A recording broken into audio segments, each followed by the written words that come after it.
What do you view as the role of the state in economic regulation and the role of labor unions? Yeah, thank you. So yeah, this is one of the areas where I'm typically described as someone on the right, as some kind of conservative. I'm like the most pro-union person on the right you might want to come across. No, what I'm describing is when I say there's a liberal ruling elite, the liberal ruling elite transcends the left and the right, or what we used to think of as the left and the right. That there was a right liberalism that stressed market, we call it today neoliberalism, but it's just liberalism, it's just market liberalism, classical liberalism, which stressed especially this view of the kind of economic meritocracy, right? The kind of Darwinian effort to simply be successful in the market system. And of course we have a political liberal left, which emphasizes progressive politics, that has involved efforts to detach people from the old forms of oppression, to liberate people from whatever traditions, cultural impediments to realizing their true nature, their authenticity. And I think that one of the reasons why this is a particularly difficult moment for many Americans is because all of that is scrambled.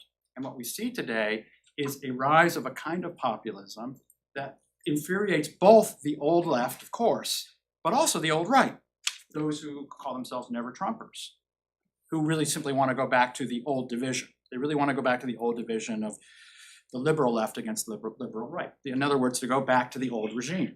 And the recognizable division in that old regime was a division within liberalism itself.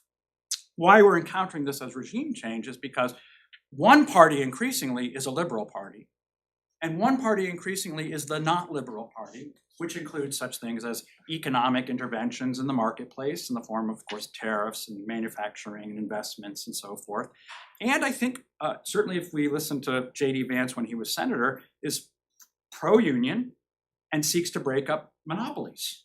Now, that's a remarkable phenomenon to have that as the one-time Republican Party now one heartbeat away from the president.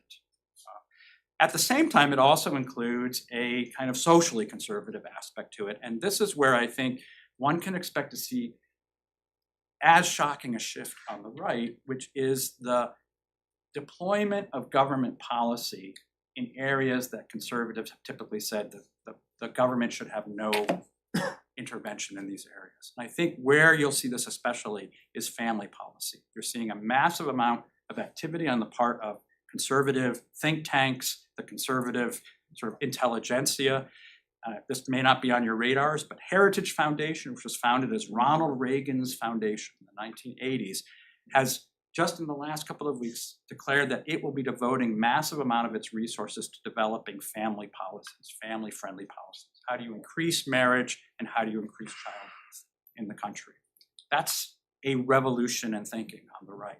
So I think it's in these areas in some ways where you could say restraining the libertarianism of the marketplace and correcting the libertarianism of the social sphere is where this new right, in a sense, is its trajectory lies.